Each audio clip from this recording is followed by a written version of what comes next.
cure mai interrotte, come mai si è fermato il dialogo tra pazienti e operatori sanitari dell'Istituto Oncologico Veneto.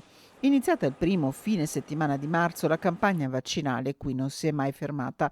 La prima dose è stata ricevuta da 6.236 pazienti, la seconda da quasi 6.000. Sono quindi vaccinate contro il Covid-19 il 96% delle persone in cura allo IOV.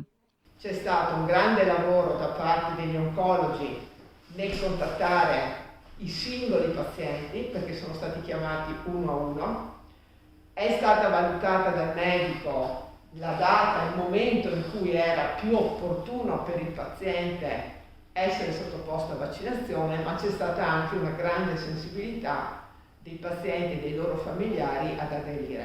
L'istituto è partito con 2 fine settimana di ottobre anche con la dose booster, la terza dose. Sono 5.000 i pazienti in cura che hanno indicazione a riceverla. L'adesione evidentemente in questo momento è più bassa rispetto a quella che è stata per la prima e la seconda dose, siamo attorno al 56%, ma alcune persone hanno dichiarato che avrebbero voluto riflettere ulteriormente. Adesso metteremo in atto una modalità interna di ricordo a queste persone. Non vaccinati sono 31 operatori dello IOV, dove entro fine anno si conta di recuperare tutte le prestazioni sospese causa Covid.